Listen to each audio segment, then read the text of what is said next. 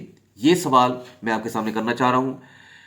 General elections کے اندر شیخ مجیب الرحمان صاحب نے مغربی پاکستان کے اندر 6 یا 7 اپنے کینڈیڈیٹس کھڑے کیے تھے اور وہ سیٹس جو ہے وہ ون انہوں نے کی تھی، جبکہ ذوالفقار علی بھٹو صاحب نے مشرقی پاکستان کے اندر اپنا کسی بھی جو ہے ممبر کو پارٹی ٹکٹ نہیں دیا تھا اور نہ ہی اس کی کوئی بندہ ان کی سیٹ وہاں اس سیٹ پر جو ہے الیکشن جو ہے وہ کنٹیسٹ کر رہا تھا.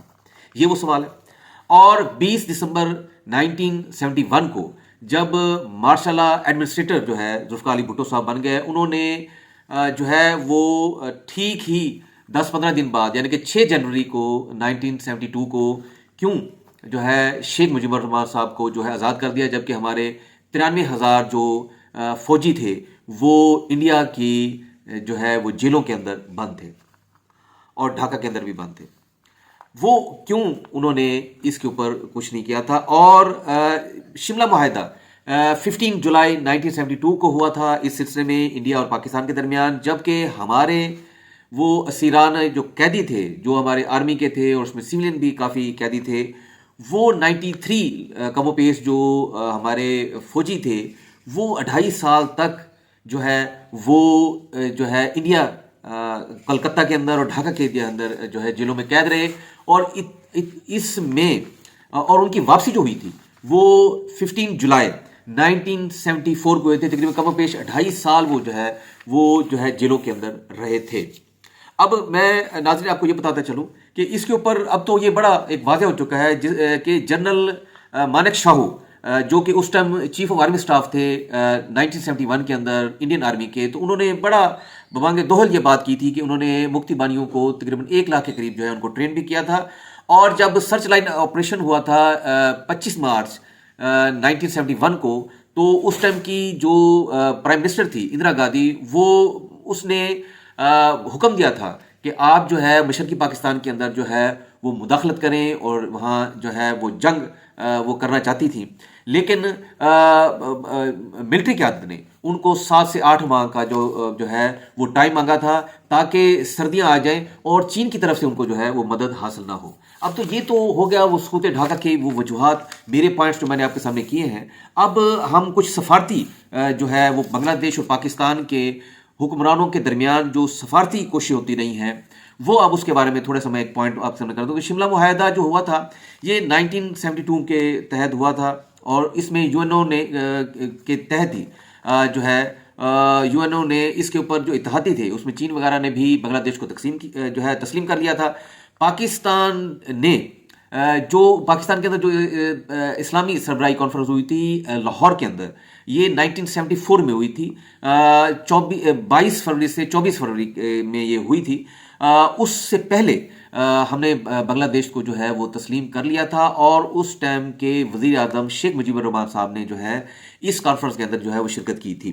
میں آپ کو ایڈ کرتا چلوں کہ 1985 کے اندر جو ہے صدر ضیاء الحق نے جو ہے وہ بنگلہ دیش کا دورہ کیا تھا، اور انہوں نے جنگی شہیدوں کی تقریب سے شرکت کرتے ہوئے یہ کہا تھا کہ آپ کے ہیرو ہمارے ہیرو ہیں.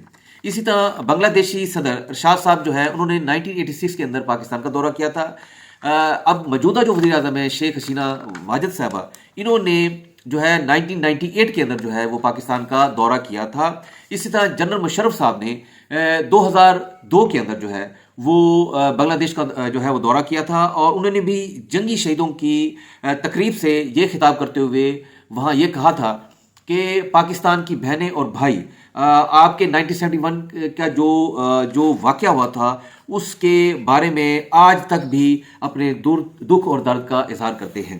اب لاسٹ میں ناظرین میں یہ کہنا چاہوں گا کہ میں بلکہ اپنے بنگالی بھائیوں کو بھی یہ کہنا چاہوں گا کہ اس ٹائم کا جو 1971 کا واقعہ ہوا تھا، اس کے اندر پاکستانیوں جو ہم عوام تھے، ہمارا اس کے اندر کوئی رول نہیں تھا. اگر کسی حکمرانوں کی غلطیاں تھیں تو آپ ان کو بالکل جو ہے کہہ سکتے ہیں، اس میں پاکستانی کو کوئی غلطی نہیں ہے. موجودہ دور کے اندر آپ جو پاکستانی عوام ہے وہ آپ کو قدر کی نگاہ سے دیکھتے ہیں، اور آپ آج جس ترقی پر ہیں ہم اس پر جو ہے بھی تعریف کرتے ہیں کہ آج بنگلہ دیش جو ہے بڑی ترقی میں ہے. اور اگر زندگی نے ساتھ دیا تو میں بھی بنگلہ دیش جو ہمارا پرانا مشرقی پاکستان کا، اس کا وزٹ ضرور کروں گا۔